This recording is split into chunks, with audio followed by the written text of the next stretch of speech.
এই যে উড়ন্ত বস্তুর ব্যাপারটা না, এটা কে ছুড়বে, কার দিকে ছুড়বে, কোথাও গিয়ে সেটা ওই রাজনৈতিক লোকজন ছুড়বে না নিরাপত্তারক্ষীরা ছুড়বে, এর ওপরে কিন্তু যথেষ্ট আশঙ্কার জায়গা তৈরি হয়ে বসে আছে আমাদের মনে। জানেন তো, ভোট তো আমি আপনিই দিতে যাব, এই উড়ন্ত বস্তু যদি কোথাও আনআইডেন্টিফাইড অবজেক্টের মতো, ইউএফওর মতো উড়ে এসে দাম করে আমাদের ওপর ল্যান্ড করে, কি অবস্থা হবে ভাবতে পারছেন?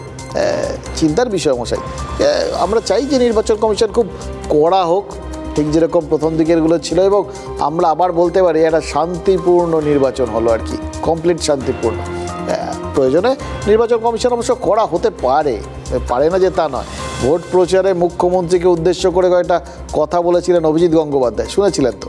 সেই জন্য তাকে শোকজ করেছিল কমিশন। আজ তাকে, মানে প্রাক্তন বিচারপতিকে, এই মুহূর্তে বিজেপি প্রার্থী তমলুকে, তাকে সেন্সার পর্যন্ত করা হয়েছে।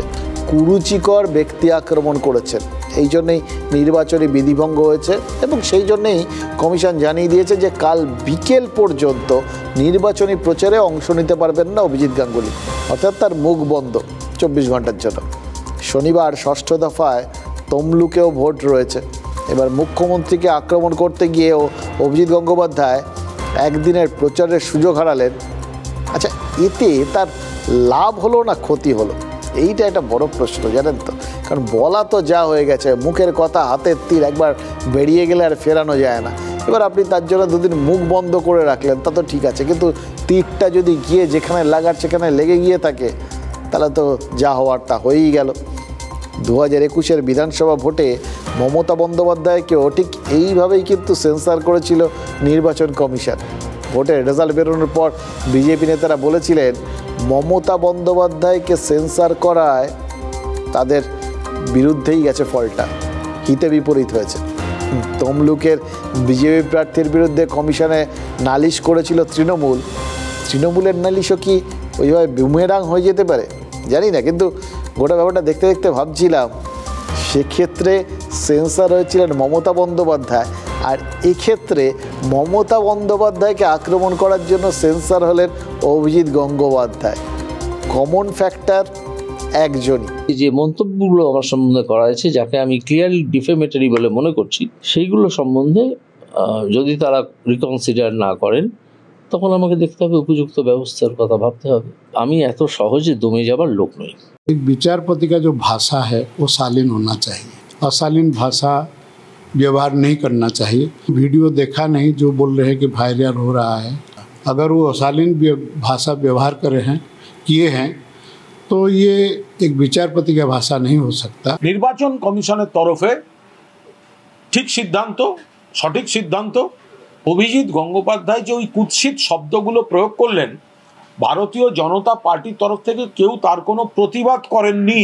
এটা শুধু অভিজিৎ গঙ্গোপাধ্যায় নয়, এটা ভারতীয় জনতা পার্টির জন্যও একটা বড় শিক্ষা। আমরা এটা স্বীকার করে নিলাম, ইলেকশন কমিশনের সিদ্ধান্ত মানা উচিত। 24 ঘন্টা তিনি অফিসে বসে কাজ করবেন, বাড়িতে বসে কাজ করবেন, কোনো অসুবিধা হবে না। কিন্তু এই জিনিসটা মমতা ব্যানার্জি এবং তার ভাইপোর ক্ষেত্রে হওয়া উচিত।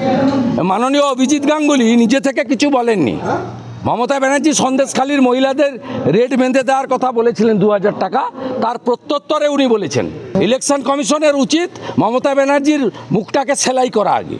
দেখুন, আদালতের বিচারকদের বলা হয় ধর্মাবতার, ঈশ্বরের অবতার ভেবে নয়। ন্যায় বিচারের প্রতীক ভেবেই বিচারক বা বিচারপতিদের ধর্মাবতার বলা হয়। এবার বিচারপতির আসন ছেড়ে তো রাজনীতির যুদ্ধে নেমেছেন অভিজিৎ গঙ্গোপাধ্যায়। হ্যাঁ, প্রাক্তন বিচারপতি তাকে বলছেন যে একজন বিচারপতির এরকম ভাষা হওয়া উচিত না, কিন্তু মুশকিল হচ্ছে ওই ট্রান্সফরমেশন তো হয়ে গেছে, তিনি আর প্রাক্তন বিচারপতি নন এই মুহূর্তে, তিনি এখন নির্বাচনের প্রার্থী। নির্বাচনের প্রার্থীর জন্য তাকে তো নির্বাচন যে কমিশনের যে সমস্ত ন্যায়বিধি রয়েছে সেগুলোকে মেনে চলতে হবে, কিন্তু তিনি এখন বলছেন তাকে ন্যায় বিচারের জন্য লড়তে হচ্ছে। আইনটা তো দেখুন, একবার যিনি বিচারক তিনি তো চিরকালই বিচারক, মনে মনে তো তাই থেকে যান। তাই অভিজিৎ গঙ্গোপাধ্যায় সরাসরি ওই কমিশনের নির্দেশ মানবেন এটা বলেছেন, কিন্তু সেটার মধ্যে কোন কোন অংশ তার জন্য মানহানিকর এবং সেই নির্দেশ তিনি কিভাবে চ্যালেঞ্জ করবেন সেই কথা ভাবতে শুরু করেছেন। রাজনীতিতে নবীন হলেও প্রাক্তন বিচারপতি তো, ফলে চ্যালেঞ্জ নিয়ে আইনি পথে কীভাবে চ্যালেঞ্জ নিতে হয় সেটা বিলক্ষণ জানেন। সেক্ষেত্রে তিনি কি এই শুভেন্দু অধিকারীকে দেখে আরও বেশি অনুপ্রাণিত হচ্ছেন? আজ কোলাঘাটে শুভেন্দু অধিকারীর অফিসে গিয়েছিল পুলিশ। বিজেপি বলছে যে অস্ত্র আর মাদক রেখে বিরোধী দলনেতাকে ফাঁসানোর চেষ্টা করেছিল তারা, এটা তাদের অভিযোগ। আর পুলিশের দাবি নির্দিষ্ট অভিযোগের ভিত্তিতেই তারা শুভেন্দু অধিকারীর অফিসে হানা দিয়েছিল। পুলিশ তার অফিস থেকে ঘুরে যাওয়ার পর কোলাঘাট থানায় গেছিলেন বিরোধী দল নেতা। মেদিনীপুরের মাটি সেটা যে দুর্জয় ঘাঁটি, এটা বুঝিয়ে দিতেই কি ষষ্ঠ দফার ভোটের আগে শুভেন্দু অধিকারী থানায় চলে গেলেন, বিক্ষোভে বসলেন। পুলিশকে চ্যালেঞ্জ করা মানে কি? মানে তো পুলিশ মন্ত্রীকে চ্যালেঞ্জ করা, আর পুলিশ মন্ত্রী মানে মুখ্যমন্ত্রী, তাকে চ্যালেঞ্জ জানানো মানে তো সরাসরি তৃণমূলকেই চ্যালেঞ্জ জানানো। আচ্ছা, এই এতটা অবধি কি ভেবেছেন শুভেন্দু অধিকারী, নাকি তিনি ওই পুলিশ মন্ত্রী তথা মুখ্যমন্ত্রীর কাছে অবধি পৌঁছেই থেমে যেতে চেয়েছেন? কারণ তার প্রথম এবং শেষ চ্যালেঞ্জ এখন অবধি যা দেখছি তা তো মুখ্যমন্ত্রী।